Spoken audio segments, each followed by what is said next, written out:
Hola, ¿cómo estás? Hola, bien, bien. ¿Ya ¿Cómo vas listo? tú? Sí, ya. Listo, perfecto. Entonces, espérate, voy a compartir la pantalla. Me avisas si la ves. Vale.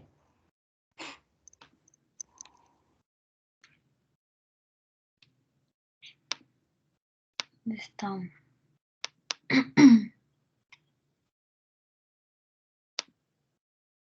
¿La estás viendo ahí? Sí, sí, ahí se ve. Ay, no, espera. Es que no entiendo. Mm, inclusión del equipo.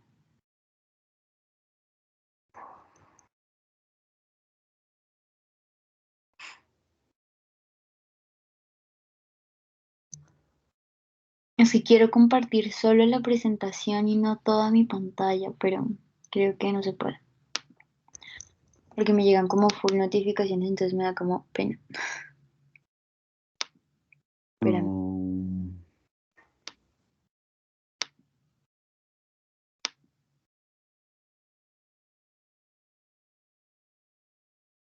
Mm, no quiero cerrar eso. Bueno, creo que ya lo voy a dejar así. dale, no te preocupes. Listo. Creo que ahí, ¿cierto? Sí, ahí se ve perfecto. Listo. Vale, Bueno, entonces igual lo voy a quitar y ahorita lo vuelvo a presentar, pero pues ya sabemos que ya quedó. listo. Te iba a decir, yo creo que nos va a tocar tal vez correr un poquito porque yo tal vez me demoro un poco, entonces me va a tocar ahí como hablar rápido porque el tema es súper largo. Pues sí, igual, pues si no, no alcanzamos, pues no habría como problema en hacerlo en 2 sesiones. No sé. O sea, para que ¿Ustedes quede, qué han pues, dicho? pues claro. Pues no, no, lo que habíamos dicho es que pues, la charla se hacía hoy y pues que dura siempre 1 hora, más que todo por la hora de ahorita. Pues que los doctores no tienen disposición de más de 1 hora por lo general. Pero pues si vemos que por ahí a las 7:50 yo creo, si vamos pues muy como quedados, pues decir eso, que la charla pues no se puede dar en tan poquito tiempo, porque es que son muchas cosas. Exacto. Y lo otro es que em, ustedes, bueno, no sé, es que no sé por qué nosotros pues ya tenemos también programadas otras charlas, entonces no sé si hay como Sí, espacio. ese sería el problema, porque nosotros también tenemos pues ya el cronograma de estos meses. eh, Entonces, pues no sé, pues sería ir mirando, pues cómo va la exposición ahorita, pues hablar rápido, pero no correr tanto. Y si nos llega a faltar algo, pues mirar entre los grupos cuando se puede dar como el espacio para terminarlo. Listo.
Bueno, esperemos a ver que se conecte la gente.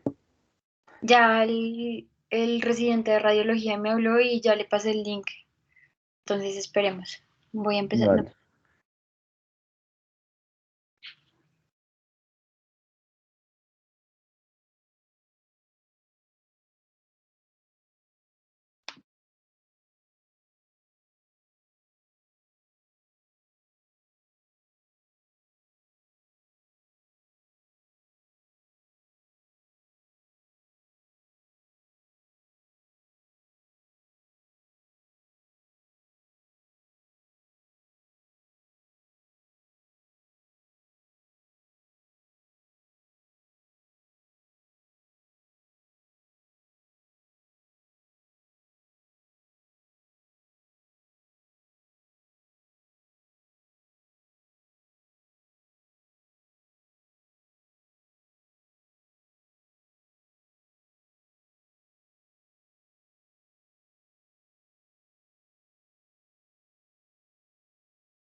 Hola, buenas noches para todos.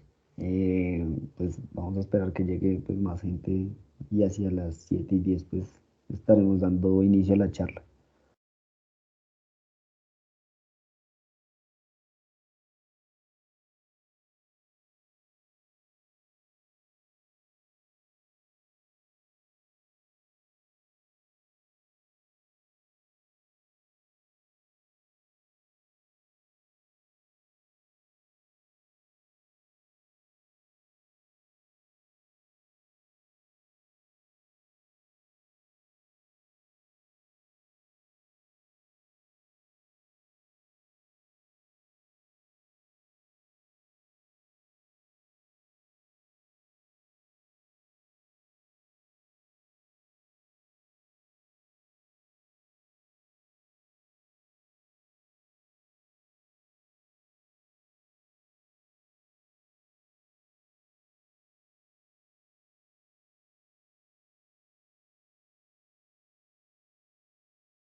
Bueno, voy a compartir la presentación.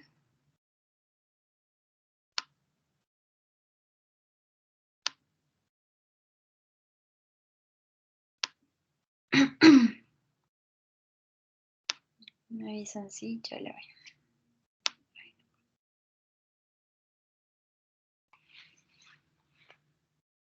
Sí, Julia, ahí la estamos viendo. Listo, perfecto. Bueno, 2 minuticos y comenzamos.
Listo, ya son las 7:10, entonces vamos a comenzar em, con la charla.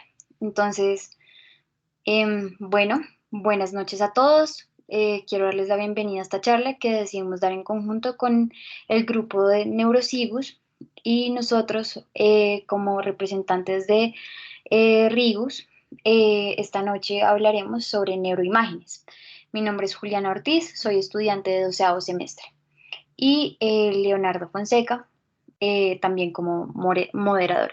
Entonces espero que esto sea de su total interés y cualquier intervención es bienvenida. Tal vez es un poco extenso este tema de neuroimágenes, pero tratamos de abordar como lo más importante y pues que nos llevemos como mensajes generales para nuestra práctica. Entonces comenzaremos hablando de fundamentos anatómicos. Bueno, entonces, buenas noches para todos, como ya lo comentó pues mi compañera. Entonces vamos a hacer de esta charla pues para que quede pues lo principal. Primero pues tener en cuenta que las neuroimágenes pues y las imágenes diagnósticas en general pues son herramientas que en las últimas décadas pues se han vuelto como uno de los mejores aliados para el personal de salud, y pues es muy importante pues para el personal médico conocer la anatomía. Pues la charla de hoy va enfocada a a la parte del sistema nervioso central, para poder hacer una interpretación correcta de estas imágenes, todo pues en pro del paciente. Entonces, para empezar, vamos a hablar de los fundamentos anatómicos, y pues vamos a tener en cuenta que el cráneo pues es el esqueleto de la cabeza, que va a estar conformado por diversos huesos, y hay que tener en cuenta que el cráneo lo vamos a clasificar en dos, como lo vemos en esta imagen, en la imagen eh, inferior izquierda, que va a ser el neurocráneo y el viscerocráneo. Entonces, tener en cuenta que el neurocráneo pues va a ser la caja o la cápsula ósea del encéfalo, junto con sus cubiertas membranosas que van a ser las meninges. También va a tener pues las porciones proximales de los nervios y los vasos encefálicos. Tener en cuenta que el neurocráneo del adulto va a estar formado por una serie de 8 huesos, cuatro impares, que van a ser el etmoides, el esfenoides y el occipital, y dos series de pares bilaterales, que van a ser el temporal y el parietal, como lo vemos en la imagen que tienen los colores. Importante también que el neurocráneo va a poseer un techo o una cúpula, que va a ser la calvaria o la bóveda craneal, y un suelo o una base del cráneo. Los huesos pues que van a conformar pues la calvaria van a ser huesos planos, que van a ser el frontal, el parietal y el occipital. Y los huesos de la base del cráneo van a estar formados por el esfenoides, y los huesos temporales, y van a tener pues una importancia clínica, más que todo en el contexto de trauma de las fracturas de la base del cráneo, que pues el abordaje de esta patología es muy importante, y pues eh, conocer la anatomía pues puede salvar la vida del paciente. Y también pues vamos a tener lo que va a ser el viscerocráneo, que va a estar conformado por 15 huesos, eh, entre los que pues vamos a tener la mandíbula, el etmoides, el vómer, el maxilar, los cornetes, el cigomático, el palatino, los nasales y el lagrimal. Dale la siguiente, por favor.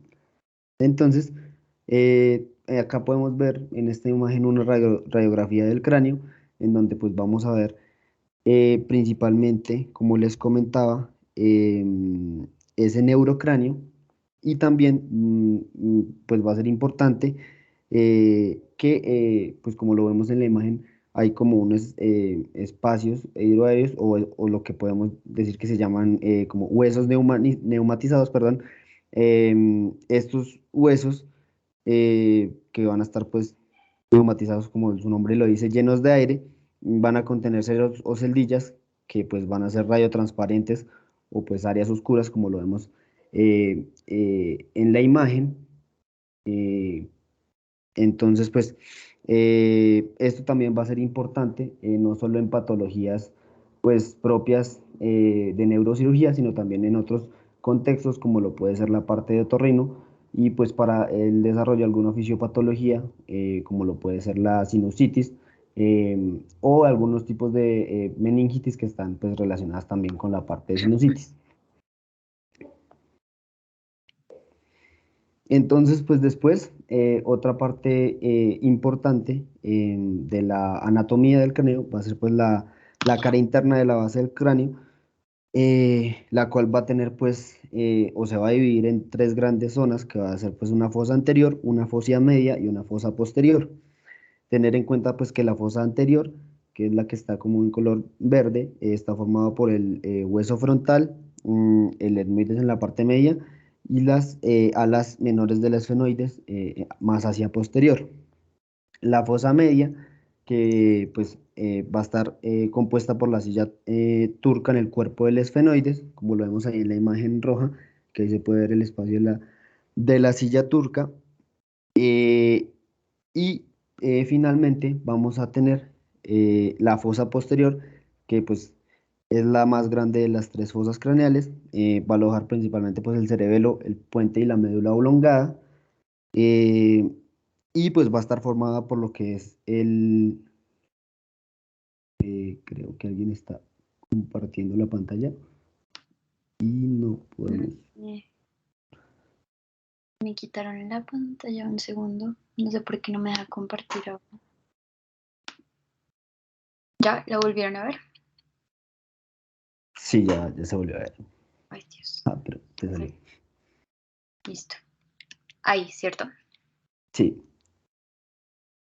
Bueno, y como les estaba comentando, la fosa posterior, que va a estar conformada principalmente por el hueso occipital, por el dorso de la silla del esfenoides, y hacia el lateral va a estar conformada por la porción petrosa y mastoidea de los huesos temporales. Pero pues en esta imagen no alcanzamos a observar bien esa parte. Y pues al otro lado pues tenemos la imagen en la cual pues no es posible ver las impresiones cerebrales como lo muestra esa imagen de anatomía, pues porque obviamente ya va a estar ocupada por los diferentes tejidos cerebrales y las diferentes estructuras. Si quieres ver la siguiente. Ya, ahí, ¿cierto? Sí. Bueno, carga. Entonces, después vamos a tener otra estructura supremamente importante que van a ser las meninges. Hay que tener en cuenta que pues los órganos nerviosos se van a encontrar rodeados por estas capas membranosas que se denominan meninges y van a tener diferentes funciones, dentro de las cuales pues destacan que van a aislar al sistema nervioso central y contener el líquido cefalorraquídeo, y también van a ser importantes en la parte o sí, como un sistema de defensa contra virus, bacterias e incluso en algunos casos contra células tumorales. Em, También es muy importante en el contexto del trauma porque va a crear como compartimientos que van a limitar el desplazamiento de lo que va a ser el encéfalo en situaciones de aceleración, desaceleración. Entonces, pues también va a ser importante en esta parte mecánica. Y también van a soportar la parte de la inervación y la irrigación del sistema nervioso central. Recordemos que el cerebro pues no tiene inervación, no duele, por decirlo así, sino el que le da como esa parte sensitiva y como de dolor es la dura madre. Entonces pues vamos a tener en cuenta que vamos a tener tres meninges que desde afuera hacia adentro van a ser la dura madre, la aracnoides y la pía madre. Entonces, pues la dura madre, que va a ser una estructura gruesa, que va a cubrir externamente el encéfalo, va a tener dos capas. Una capa que va a ser la capa perióstica, que es la que se va a encontrar adherida al cráneo, y una capa meningia que va a estar asociada con la aracnoides. Eh, entonces, pues esta dura madre también va a tener si quieres darle el anterior un momentico. Va a tener también unas reflexiones durales, las más, que van a ser dos, que va a ser la hoz del cerebro y el tentorio del cerebelo. Entonces la hoz del cerebro va a ser pues una reflexión de la dura madre que va a discurrir por la fisura longitudinal y va a separar lo que es el hemisferio izquierdo del hemisferio derecho, y se va a insertar en la cresta galli y para terminar hacia el hueso occipital. Y el tentorio del cerebelo, que va a ser otra reflexión de la dura madre, que pues su nombre lo dice, es como una forma de tienda que va a cubrir la parte superior del cerebelo y lo va a separar de lo que es propiamente el cerebro. El aracnoides, que va a ser una fina membrana vascular que pues limita con la superficie interna de la dura madre y de la pía madre, que no se introducen en los surcos o las fisuras. Y entonces la aracnoides va a estar fuertemente unida a lo que es la capa interna de la dura madre, como ya les comentaba anteriormente, y van a tener unas estructuras importantes que van a ser las granulaciones aracnoideas, que son porciones que protruyen hacia el seno sagital superior, y estas van a estar más que todo involucradas en la reabsorción del líquido cefalorraquídeo.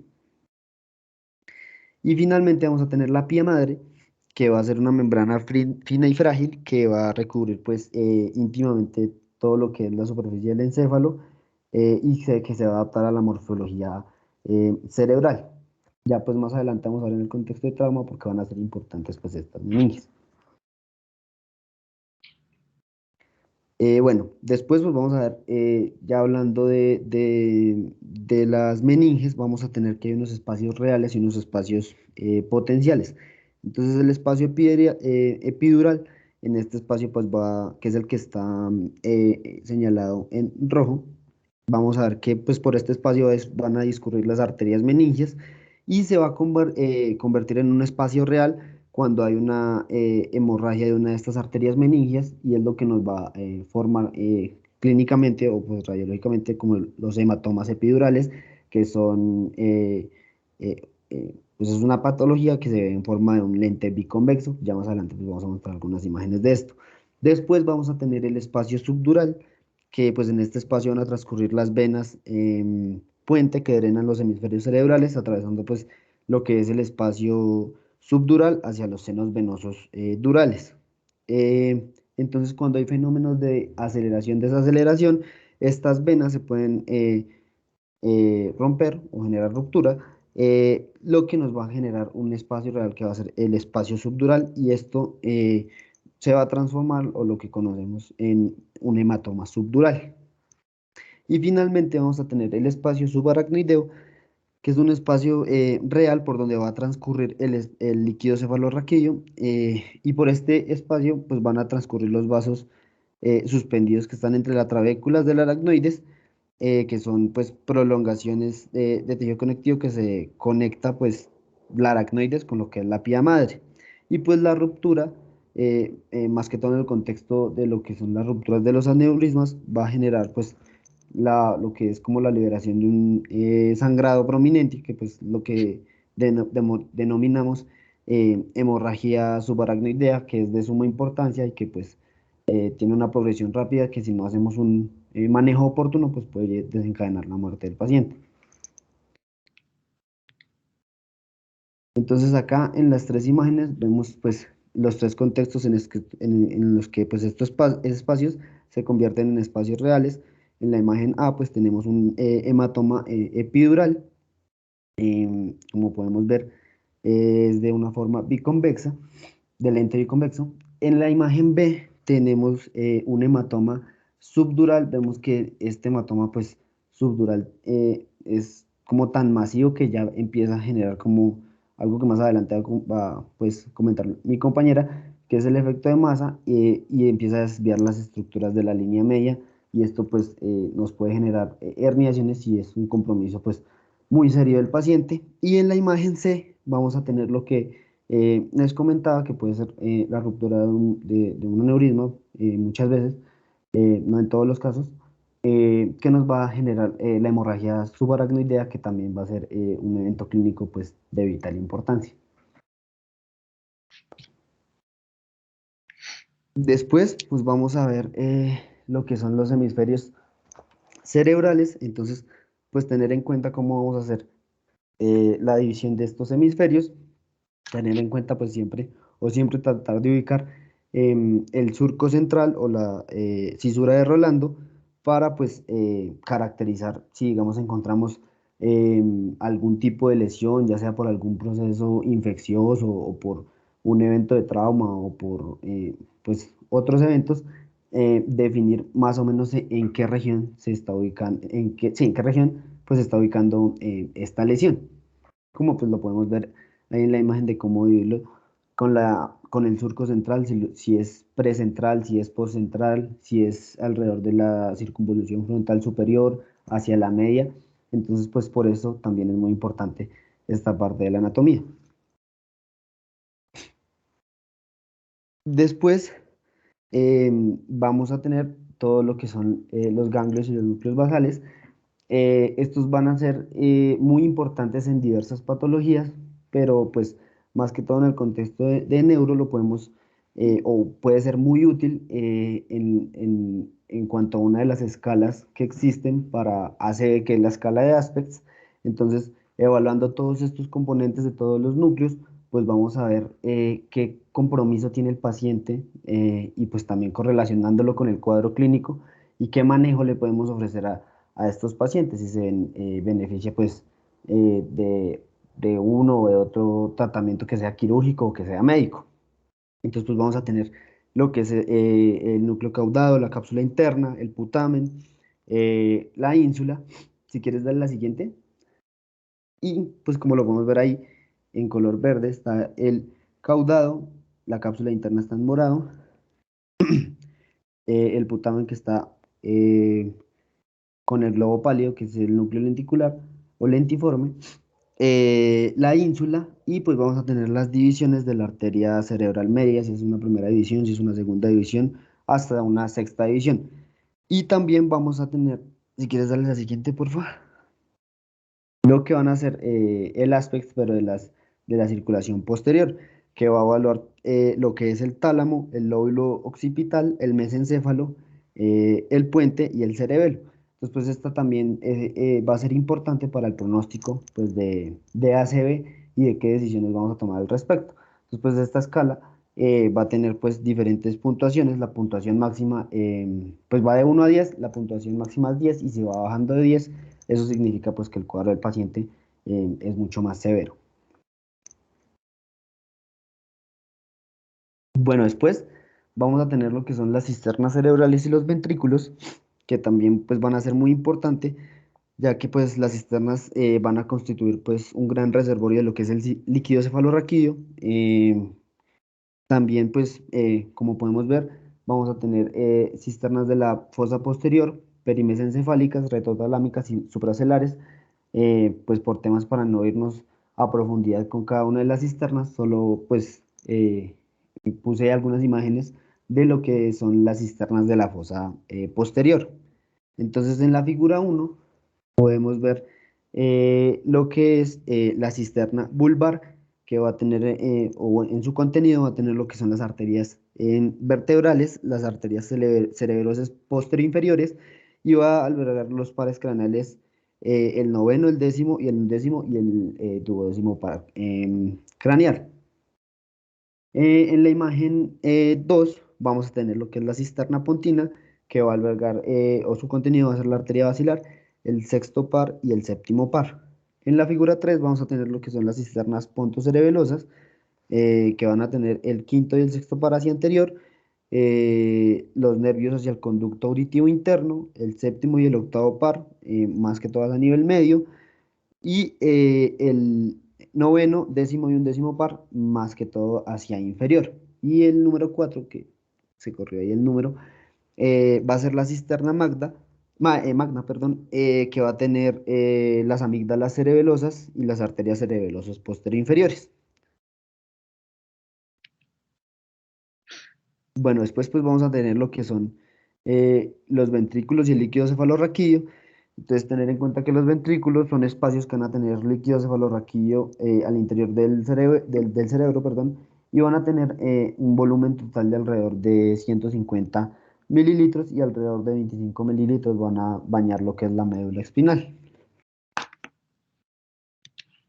Entonces, ¿cómo va a ser ese flujo del líquido cefalorraquídeo? Entonces, vamos a tener que el líquido cefalorraquídeo se forma en los plejos coroideos, va a salir del sistema ventricular en el bulbo a través de los agujeros laterales de Luschka y el agujero medio o de Magendie. Después de salir, fluye por las cisternas subaracnoideas de la base del encéfalo, que van a incluir la cisterna cerebelobulbar posterior o la cisterna magna, la cisterna prepontina anterior del puente. Si quieres ver la siguiente.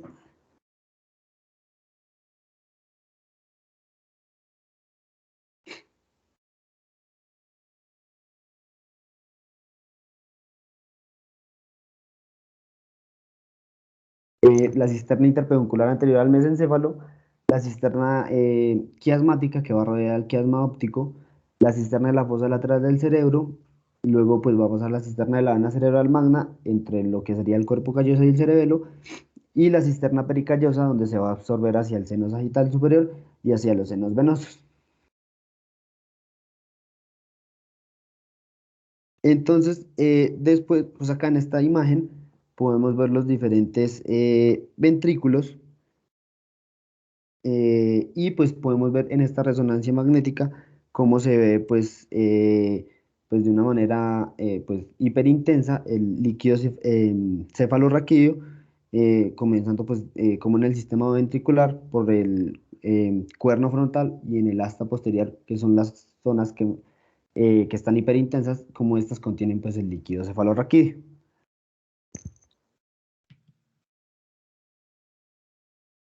Bueno, acá pues vamos a tener en las siguientes imágenes distintos cortes de de estas, em, de los ventrículos, perdón. Entonces, pues en esta diapositiva vamos a ver un corte axial que está más que todo como hacia superior de las estructuras del sistema ventricular. Después, pues vamos a tener, no, si quieres dar la anterior.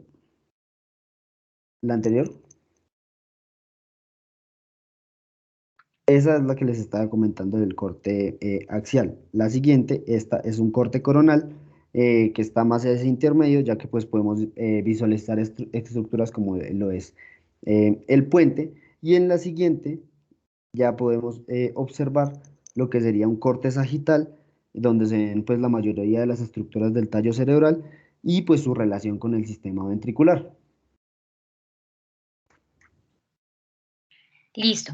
Entonces hablaremos un poco sobre los fundamentos semiológicos para entender esos cambios fisiopatológicos del sistema nervioso central para, digamos, como comprender el origen pues, digamos, de las alteraciones que podemos observar.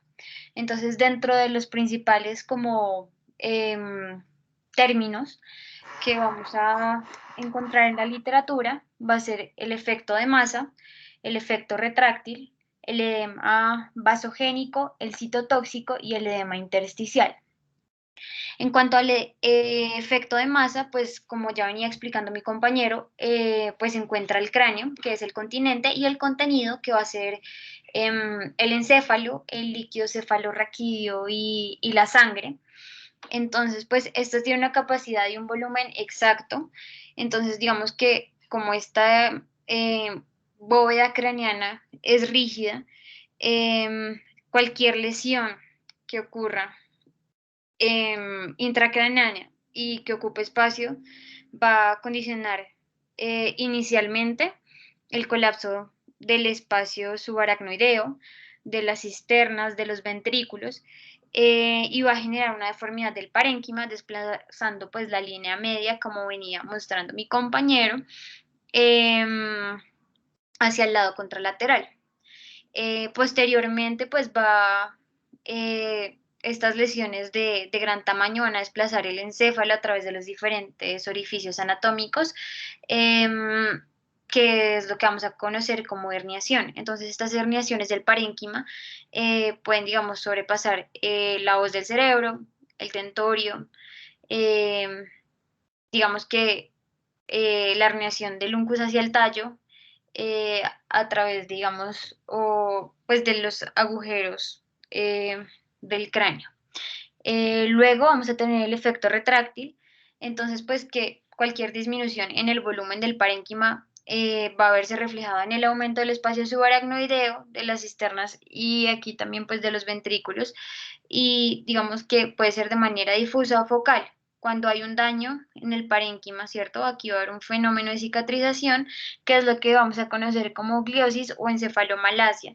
Y digamos que la consecuencia de esto va a ser una pérdida del volumen. Si la gliosis, por ejemplo, es localizada, se va a reflejar en un aumento del espacio subaracnoideo y pues de los otros espacios como los ventrículos y las cisternas que se encuentran, digamos, ahí de manera adyacente. Digamos que en algunos casos cuando es ya algo severo, se pueden formar espacios de contenido que pues es lo que vamos a conocer como quistes ya intraparenquimatosos. Ya en cuanto al edema vasogénico, entonces pues aquí va a haber una ruptura de la barrera hematoencefálica y va a tener como consecuencia el paso de líquido y algunos elementos al espacio em, extracelular. Entonces, pues el resultado de este daño es el edema vasogénico. Digamos que esto solamente va a afectar la sustancia blanca y va a respetar la sustancia gris. Esto es, pues, digamos, como un dato importante. Y esto va a llevar a aumento del volumen parenquimatoso pues, con el consiguiente efecto de masa. Entonces, en la tomografía, el edema lo vamos a ver como una hipodensidad. Ya les voy a mostrar unos ejemplos. En la sustancia blanca y en la resonancia magnética, pues dependiendo de la serie, se varía, pues hipointenso, dependiendo si es en T1 o hiperintenso en T2 o en FLAIR, ya pues si lo comparamos con la sustancia gris. Entonces, pues en cuanto al edema citotóxico, podemos hablar que pues la hipoxia tisular va a llevar como resultado la alteración de la bomba ATPasa, de bomba de sodio, potasio, ATPasa, perdón, en la neurona. Y pues aquí va a generar un aumento del volumen por acumulación de agua en el espacio intracelular.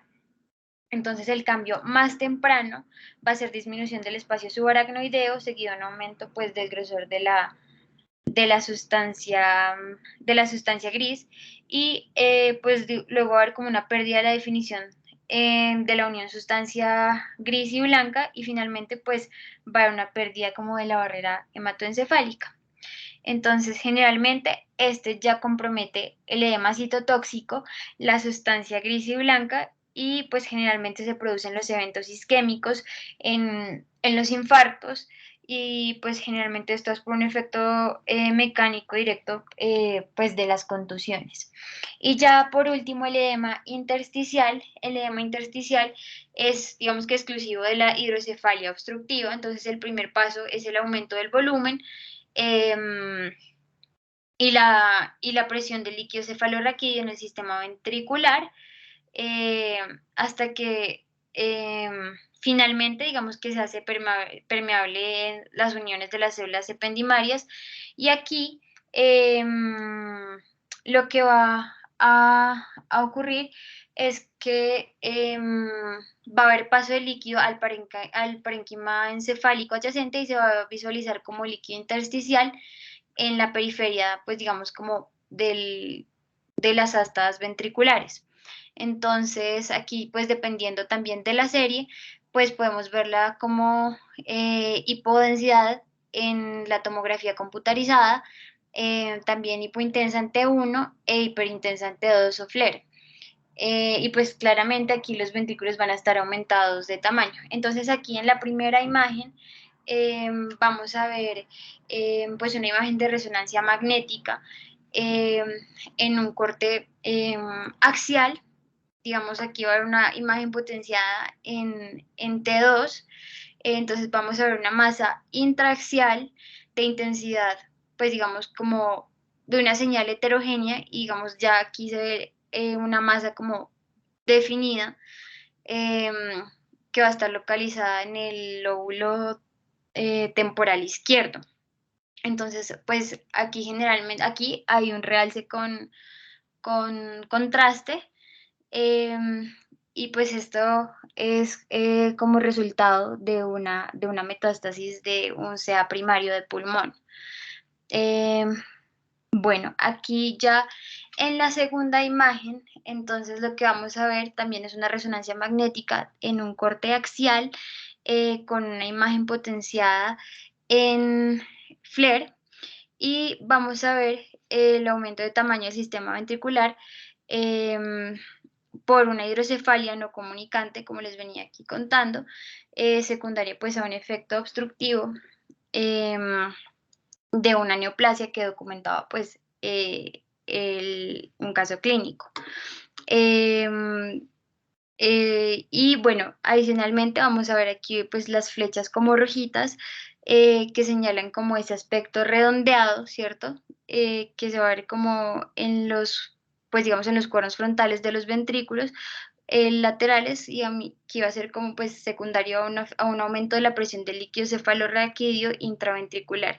Entonces podemos ver una alteración de la intensidad de la señal de la sustancia blanca, generalmente pues predominantemente aquí como en los lóbulos frontales, que va a indicar pues el edema intersticial por pues paso como el líquido cefalorraquídeo secundario pues hasta hidrocefalia. Y ya en esta última imagen, entonces, ya en esta última imagen vemos una hipodensidad en la sustancia blanca subcortical a nivel parieto occipital derecha, que va a representar pues el componente pues del edema vasogénico, y vamos a ver un hematoma epidural ipsilateral,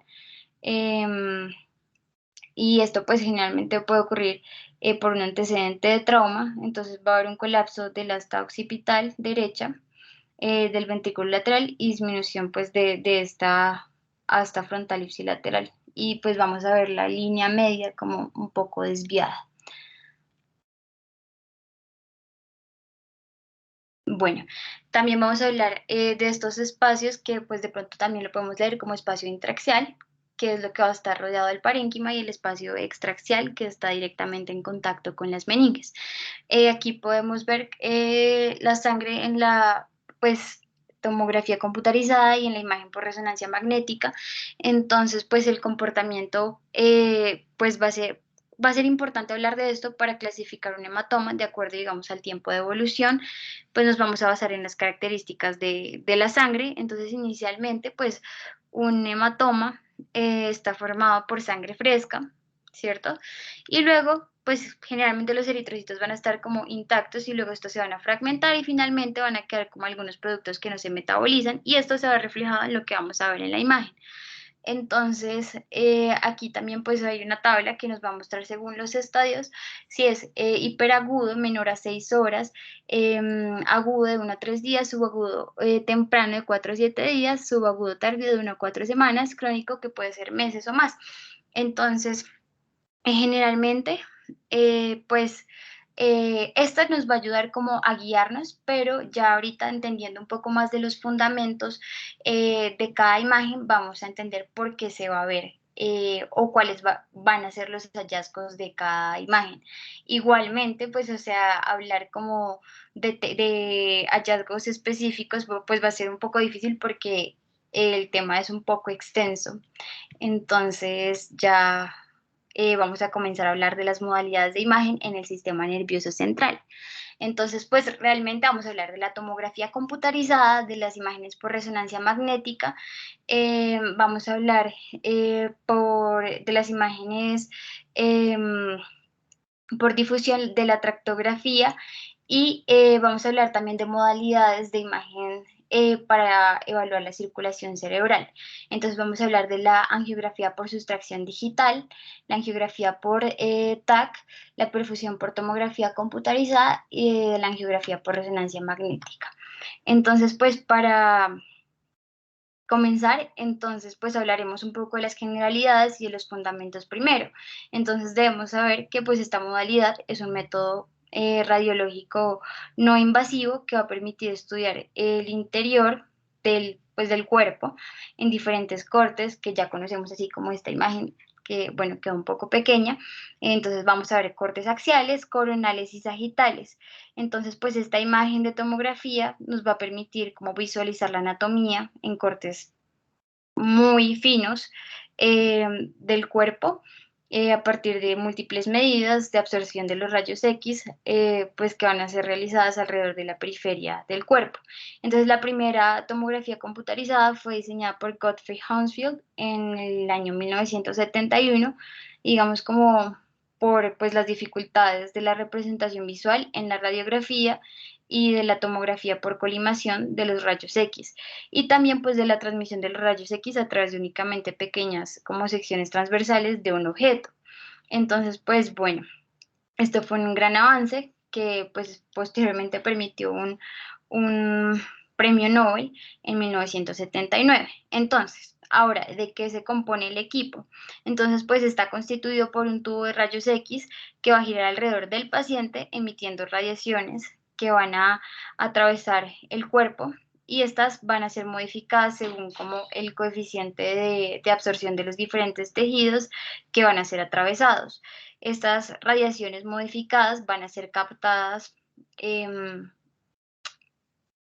pues digamos en el lado opuesto del tubo por unos detectores o por cámaras de ionización.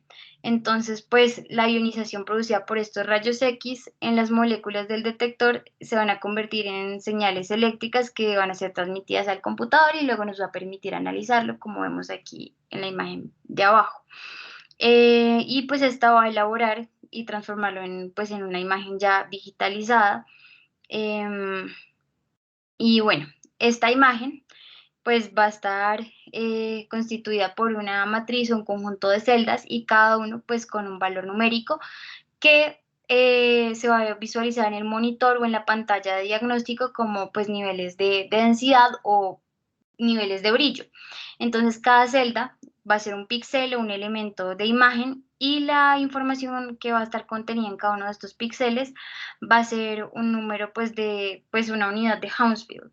Entonces pues el píxel va a ser esa representación como bidimensional correspondiente al volumen del tejido. Entonces pues realmente han existido como numerosas modificaciones para mejorar tanto pues la calidad como de la imagen que pues se puede obtener en cualquier plano o pueden ser también imágenes tridimensionales. Entonces, pues todos estos métodos van a dirigir una fuente de radiación ionizante a través del objeto para reelaborar, perdón, eh, una imagen del objeto original basada en la absorción de rayos X del objeto. Entonces aquí vemos como pues no voy a profundizar mucho en esta ecuación, pero realmente pues aquí nos va a hablar sobre la intensidad incidente de las de rayos X sobre una superficie de un objeto de acuerdo a su grosor, también de acuerdo a la intensidad transmitida. Bueno, ahí hay una constante y también el coeficiente de atenuación que va a depender, pues ya esto es como un poco más,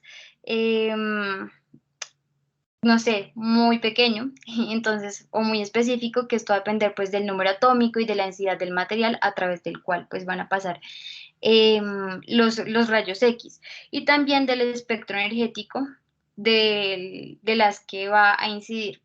Entonces, esta va a ser registrada por estos detectores que van a ser, eh, digamos, cuantitativos y van a medir los cambios en la atenuación de los rayos X.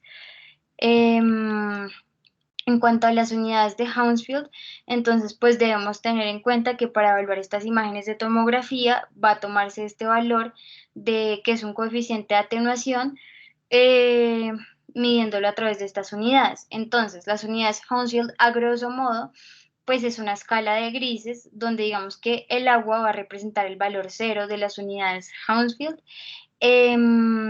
y las imágenes pues se van a mostrar en diferentes tonos de gris de acuerdo a los patrones eh, pues digamos de absorción o de atenuación que van a exhibir los diferentes tejidos cuando se exponen a una radiación ionizante. Entonces, pues a diferencia de las radiografías simples que no solamente nos van a mostrar como 5 densidades, aquí pues va a haber una amplia gama de densidades que van desde el aire, que va a ser negro, hasta el hueso, que vamos a ver blanco, incluso pues metálico, que va a ser lo más como blanco que vamos a ver. Entonces, pues esta unidad es ya como tal, es una escala para mostrar este rango de densidades cuando se visualiza en una tomografía computarizada y esta puede variar como vemos en la imagen, menos de 1000 hasta más de 1000. Cuanto más sea como esta unidad, va a ser más brillante o más denso y pues va a ser este tejido. Entonces, si un tejido tiene una atenuación bajita, entonces, por ejemplo, aquí como pues ya lo ven ahí en la imagen, el aire va a absorber muy poca radiación, lo que permite que digamos que mayor parte de la radiación pase y golpee el detector. Entonces la imagen va a ser oscura.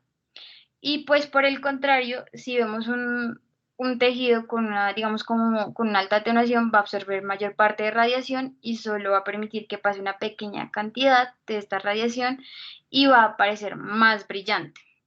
Entonces, pues la mayoría de estos casos la absorción es proporcional a la densidad de los tejidos. Creo que este mensaje es claro. Y pues como los tejidos más densos como el hueso absorben más rayos X, entonces pocos pues rayos van a llegar a este detector. Y cuando hay una atenuación máxima se va a ver pues blanco, que va a ser hiperdenso.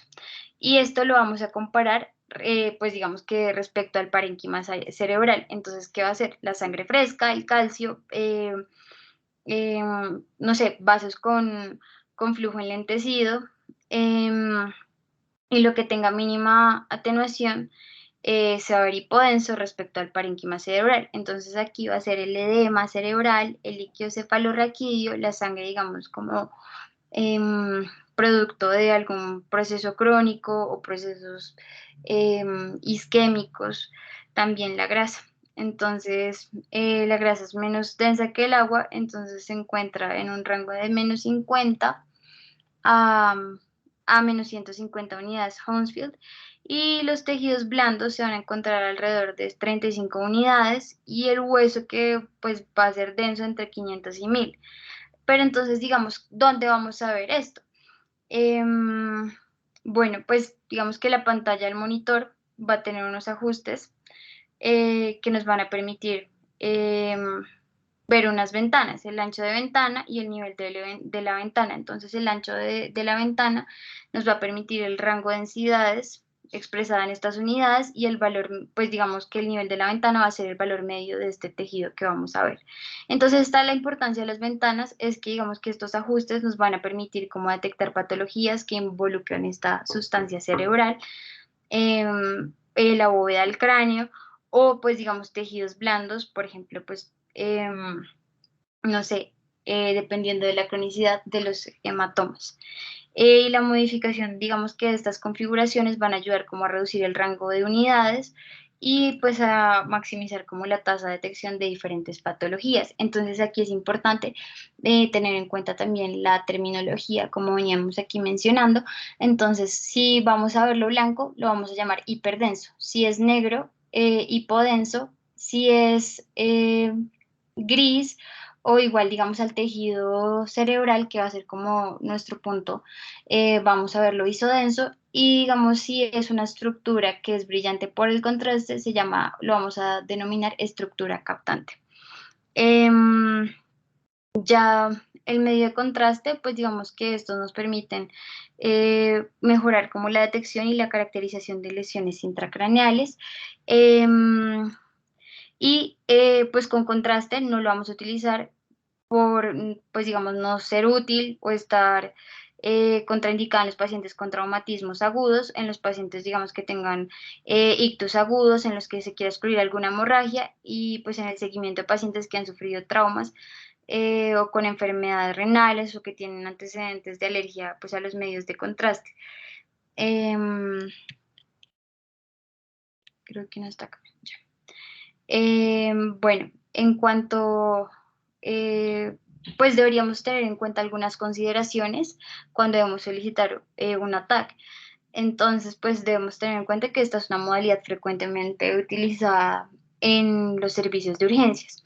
¿Cuáles son sus ventajas? Entonces, la primera, pues que es ideal en la detección de microcalcificaciones, también tiene una alta sensibilidad en la detección de, digamos, de neumoencéfalos, ideal para la visualización ósea, también para detección de hemorragias en pacientes que estén monitorizados, y pues esta, como ya lo veníamos mencionando, va a permitir reconstrucciones que son multiplanares o tridimensionales, y también pues que hay una rápida adquisición y es un método seguro y no invasivo. En cuanto a sus desventajas, pues depende del acceso según la institución, pues es variable. También pues es una irradiación al paciente. Pues otra de las desventajas es que tiene una baja sensibilidad en la detección de ACV en estadios que sean hiperagudos o agudos, y que hay una pobre diferenciación entre la materia, pues entre la sustancia gris y blanca. y pues tiene un menor desempeño en la visualización de tejidos blandos a comparación, digamos, de la resonancia magnética. En cuanto a la lectura, realmente esto pues es importante tener un orden para no perder o sea, no sesgarnos ante el cuadro clínico del paciente, sino tener un esquema mental eh, con el fin de evaluar todas las estructuras anatómicas en búsqueda de anormalidades pues digamos que sean relevantes en la clínica.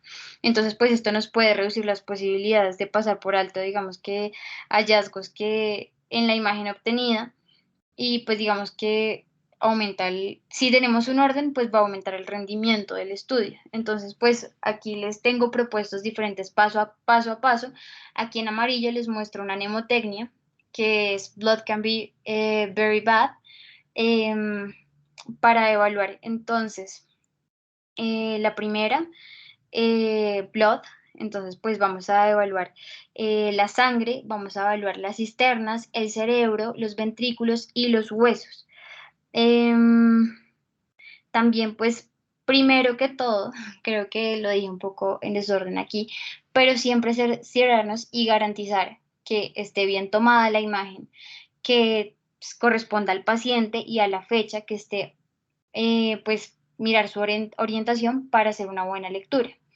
Tratar también de tener una impresión global eh, de la imagen. También iniciar búsqueda de patrones, comenzando con los ventrículos, eh, teniendo en cuenta su tamaño, su posición y su simetría. También mirar los surcos corticales hasta la base.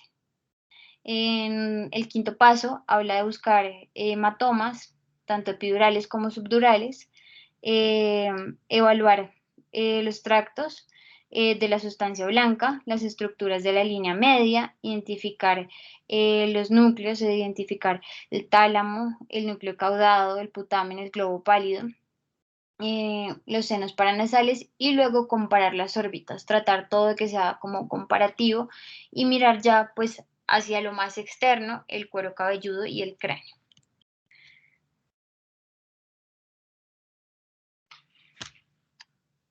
Listo, entonces pues ya entrando o hablando de las patologías más frecuentes o las indicaciones en las cuales vamos a solicitar una tomografía, pues importante pues los pacientes en contexto de trauma craneoencefálico, paciente en contexto de sospecha de ataque cerebrovascular, ya sea isquémico o hemorrágico, paciente con cefalea con signos de bandera roja, también en pacientes para la detección y control de la hidrocefalia, en pacientes con síndrome de hipertensión endocraniana y también puede ser útil como primer paso para el estudio y control de patologías tumorales.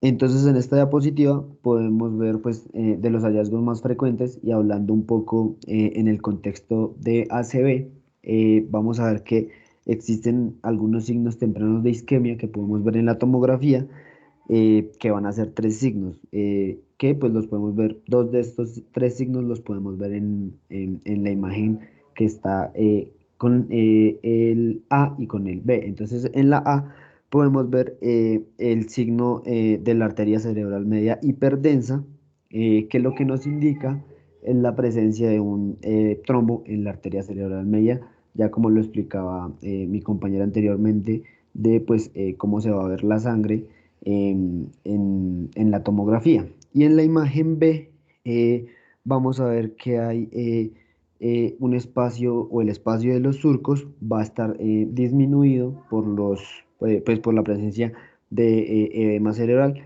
Lo podemos ver que pues, está hacia nivel temporal izquierdo. Vemos que los surcos están disminuidos si los comparamos con los de la parte derecha, que se ven mucho más prominentes. Y en la otra imagen podemos observar el contexto de un ACV isquémico y el contexto de un ACV hemorrágico. Y en este contexto de ACV isquémico podemos ver que es un ACV pues ya como las de curso prolongado, las secuelas que nos ha dejado.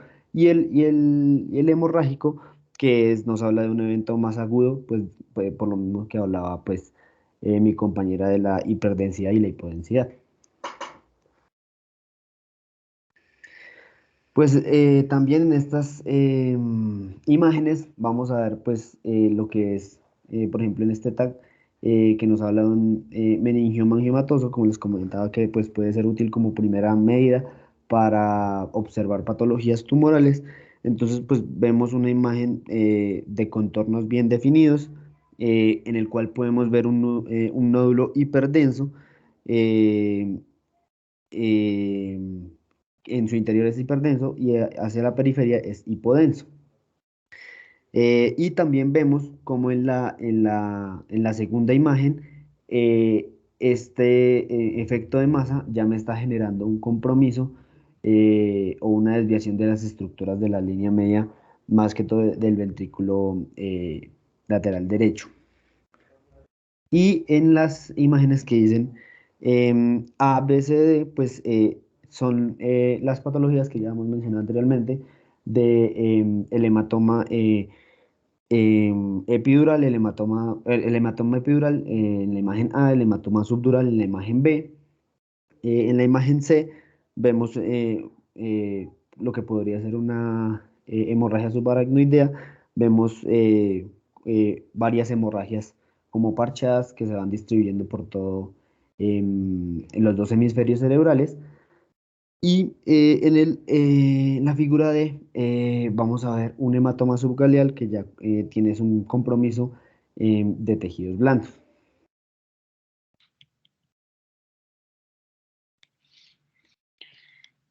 Listo.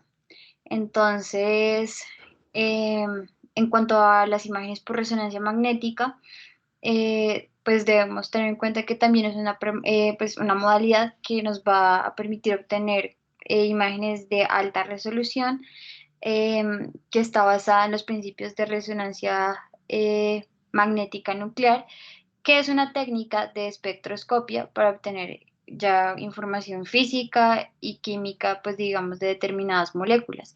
Entonces, digamos que para eso es muy importante entender algunos fundamentos que, pues digamos que por tiempo no profundizaremos tanto. Sin embargo, pues es importante recordar algunas de las bases sobre la estructura atómica, que está pues formado por protones, neutrones, electrones, y que todo movimiento de una carga eléctrica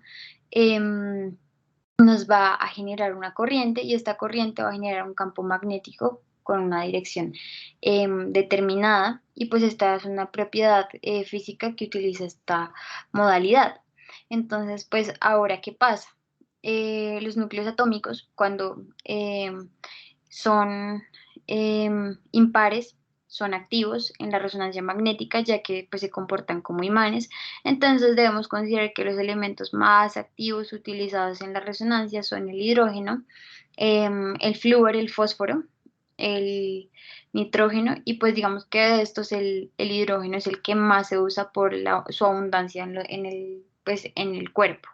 Y pues esto para comenzar. Luego el alineamiento en cuanto a este, pues el campo magnético generado por el núcleo atómico, en este caso hablando del hidrógeno, se encuentra en desorden, y digamos que en cuanto a la orientación, cada uno va por su lado.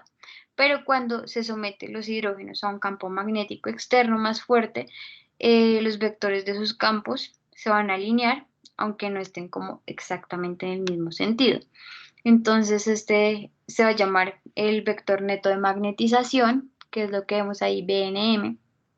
Em, y pues digamos que este vector va a ser resultante de la suma de los vectores de los protones alineados en el sentido paralelo, y pues van a haber otros que van a estar en sentido antiparalelo. Luego va a haber otro fenómeno que es la precesión, y este se refiere como al movimiento circular en un plano transverso influenciado por el campo magnético externo.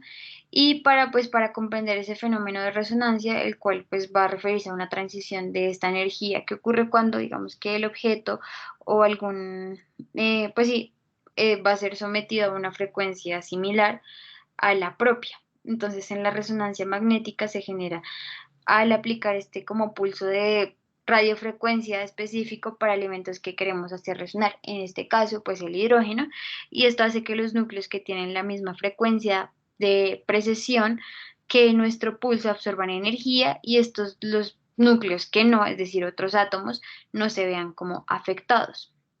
Entonces luego pues ya de esta aplicación de pulso de radiofrecuencia, algunos de los protones que están afectados también cambian esta alineación paralela por una antiparalela al campo magnético externo. Entonces va así condicionar como la disminución de la magnitud de este vector neto magnético, vector neto de magnetización. Y pues por otro lado, el segundo efecto de esta aplicación de energía es que los protones, al igualar su frecuencia de precesión, es decir, que todos como que giren como a la misma velocidad, generen como este nuevo vector en el plano transverso, generando este vector transversal. Bueno, en este vector de magnetización transversal.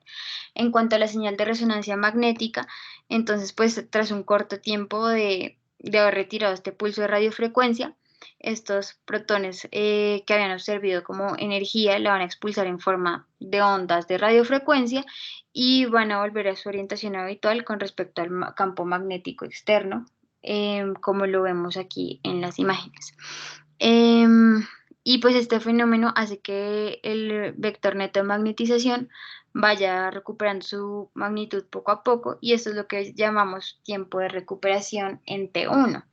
Ya para hablar del tiempo de decaimiento en T2, entonces a medida que pues pasa el tiempo, luego suspender este pulso de radiofrecuencia, algunos protones van a empezar a cesar más, o sea, es decir, a como a moverse más despacio y otros más rápido, lo que va a llevar como a esta desfase, disminuyendo este vector de magnetización transversal. Y esto es lo que vamos a ver como tiempo de caimiento en T2.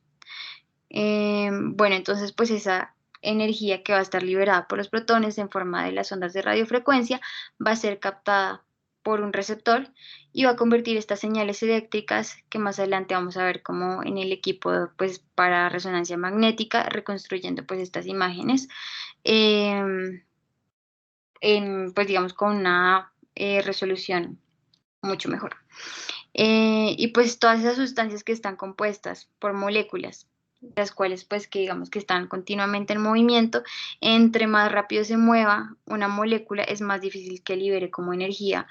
Y pues es así como por ejemplo la grasa que está compuesta por moléculas más grandes de átomos que están como en escaso movimiento debido como a su tamaño, van a condicionar una energía pues más baja y una alta capacidad para captar esa energía.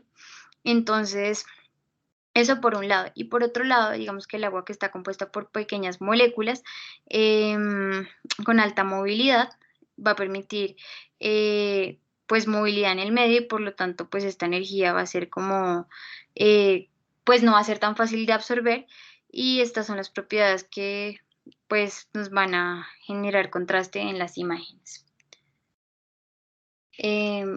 No sé si por el tiempo continuamos o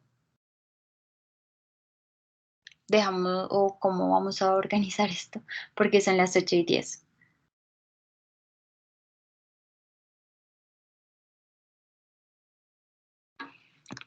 Hola, buenas noches. Yo creo que, ¿cuánto te falta? Yo creo que puedes continuar. Pues es que vamos a hablar sobre imágenes de resonancia magnética, también nos falta la tractografía, también pues lo de circulación cerebral, entonces no sé si podemos continuar o organizar como una segunda sesión. Pues si es que falta mucho, sí se puede organizar una segunda sesión. Por mí no hay problema. No sé si alguien más tiene otra opinión.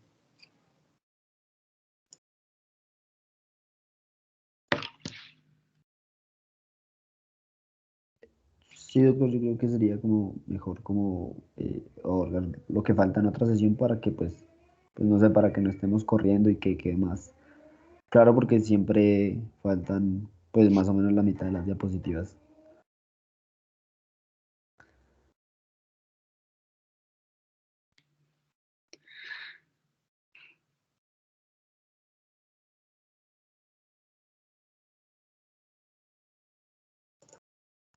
Bueno, sí, pues si les parece entonces, pues si falta la mitad de las diapositivas, pues sí, pues cuadremos una segunda sesión.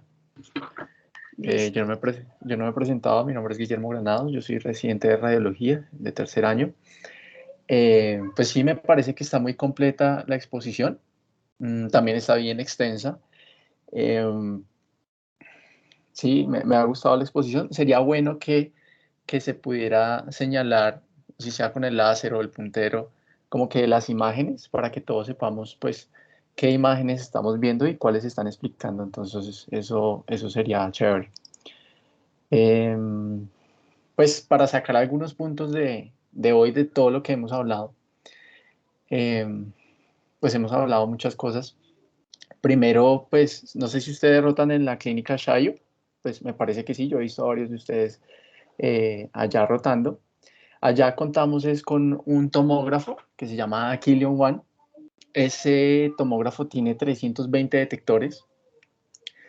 Entonces, la cantidad de los detectores pues, nos puede ayudar en la calidad del estudio y también en la rapidez del estudio, ¿sí? Entonces, pues si es un estudio que en el caso de ese detector del tomógrafo del Aquilion, tan solo un giro de toda esa cobertura que implica la tomografía, va a abarcar 16 centímetros, con lo cual pues, puede cubrir completamente el cráneo y hacer pues, un estudio de neuroimagen pues, cerebral completo. Entonces recuerden que pues sí, cubre esos 16 centímetros, que esa rotación del tubo tan solo dura 0.35 segundos. Quiere decir que vamos a tener muy poco riesgo de movimiento del paciente. ¿Sí? Obvio, pues debe tener la indicación de estar completamente quieto, pero con ese tiempo tan corto, pues nos va a ayudar en mejorar la calidad del estudio. Y pues que hace cortes muy finos. Me parece importante que ustedes se lleven también en cuenta lo que es la resolución espacial. La resolución espacial es la capacidad de poder diferenciar dos estructuras que se encuentran adyacentes. Entonces, eso para que lo tengan en cuenta y eso va a depender del grado de qué grosor estamos utilizando en el corte y cada cuánto. Bueno, entonces a menor, a unos cortes más finos, pues podemos llegar a tener gran grado de resolución especial hasta cierto punto, porque si llegamos a un corte extremadamente fino, pues vamos a tener una imagen con mucho ruido y pues pierde la habilidad diagnóstica. Otra cosa que me gustaría que se llevaran en cuenta, entonces, ¿cuáles son las indicaciones? Como un médico debe saber qué indicaciones o cuándo pedir una tomografía. Primero, el trauma craneoencefálico, ¿sí? El trauma craneoencefálico. Segundo, lo que ustedes dijeron, sospecha de stroke. Tercero, evaluar la integridad ósea. Y cuarto, y ya vienen otras estructuras intraxiales, toda la sospecha de tumores, todo este tipo de cosas, pero yo diría que esas tres principales, que las tengan en cuenta, y eso sería un estudio simple. En cuanto a resonancia magnética nos ayuda para el diagnóstico de tumores, nos ayuda para el diagnóstico de stroke, pero aún así la resonancia y la tomografía no son excluyentes entre sí, sino que son complementarios. Entonces no es porque el paciente tiene cefalea, yo le voy a pedir una resonancia magnética pues, porque es mejor. No, todo tiene su tiempo, todo tiene su indicación y su orden. Entonces eso era otro punto que me gustaría que lo tuvieran en cuenta y se lo llevaran. Así como por mencionar algo rápido, me gustó la parte de que mencionaron del edema cerebral. Entonces, el edema cerebral tiene que ver mucho con lo que vamos a ver en resonancia en difusión. Yo creo que lo vamos a ver después. Eh, entonces, los tipos de edema cerebral es el edema vasogénico, que como muy bien lo dijeron, es el edema de la sustancia blanca. El edema citotóxico es cuando ya pues hay un daño celular, está asociado a detritos, a necrosis, es lo que vamos a ver en stroke. Hay un edema también intersticial que dijiste por migración de líquido hacia pues al parénquima intraxial. Y hay otro edema que no se mencionó, pero me gustaría que también lo tuvieran en cuenta, que es el edema intramielínico. Eso puede ser pregunta también de ingreso a la residencia. Es el edema que se genera alrededor de los axones, pero al interior de la mielina. Y por fuera de esos axones, pues no vamos a tener edema. Entonces, yo creo que lo vamos a ver más adelante, le explico la parte de difusión, pero bueno, me ha gustado mucho la exposición y muchas gracias Leonardo y Julián. No sé si alguien tiene alguna pregunta por ahora.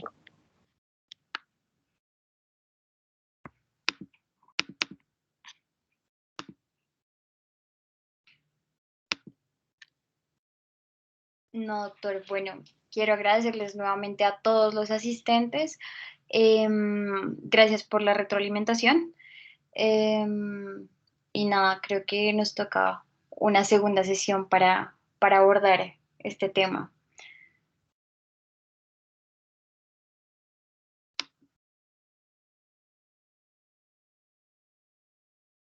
Listo, pues entonces estaremos pues cuadrando entre los dos grupos cuando pues dependiendo de las agendas de cada grupo, eh, pues cuando podemos hacer el complemento de la charla y pues lo mismo, muchas gracias a todos los asistentes pues por estar interesados en esta charla. Gracias. Muchas gracias. Gracias. Buenas noches. Gracias.